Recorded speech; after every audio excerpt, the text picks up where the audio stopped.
I don't know if anybody was expecting this considering how quiet he's been, but this has been a crazy ass year for Kendrick because not only has he had one of the best years in hip hop, but he's basically managed to get everyone to turn on Drake, even though Drake has definitely amplified it on his own. Now, while Kendrick is definitely having one of his best years, Drake, on the other hand, yeah, bro, he's having a shitty ass year right now. Everything he's been trying to do has literally just been a miss, and it just keeps getting worse. Because now Drake has filed a second legal petition against UMG. He's claiming that the company should have stopped the release of Not Like Us because this song is defamatory. In other words, he's just mad that Kendrick called him a pedo for 3 minutes straight. And the first petition was accusing UMG and Spotify of illegally boosting Not Like Us streams using bots. That one is just crazy as hell because the whole world was literally calling him a pedo for months. But here's my issue with Drake. I have no problem with him being upset over that because who wouldn't be? You're being accused of being a pedo. Like, that's crazy. But at the same time, Drake tries to make himself look like he's the one being done wrong when he was also accusing Kendrick of abusing his wife, when it was clear as day that there was no type of evidence to prove that. I don't even know where he got that from. And the reason why people were so quick to jump on the pedo thing is because Drake has little clips out there of him just doing questionable things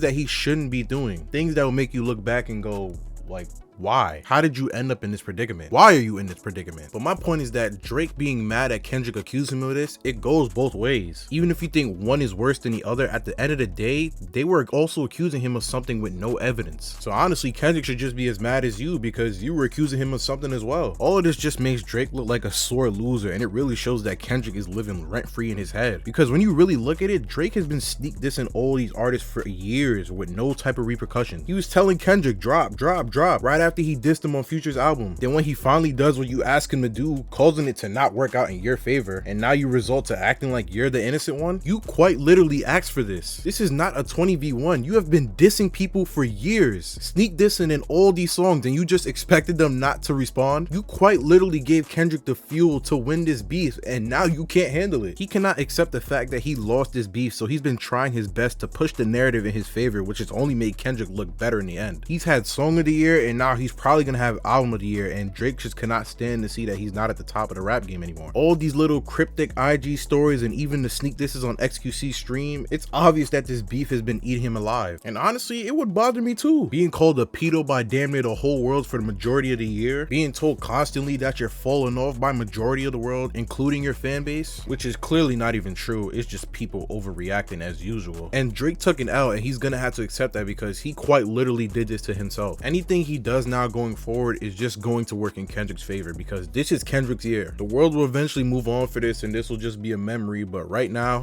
Drake is literally in hell and there is no escaping it. Still a month left in the year too, so don't be surprised if Kendrick drops some more shit.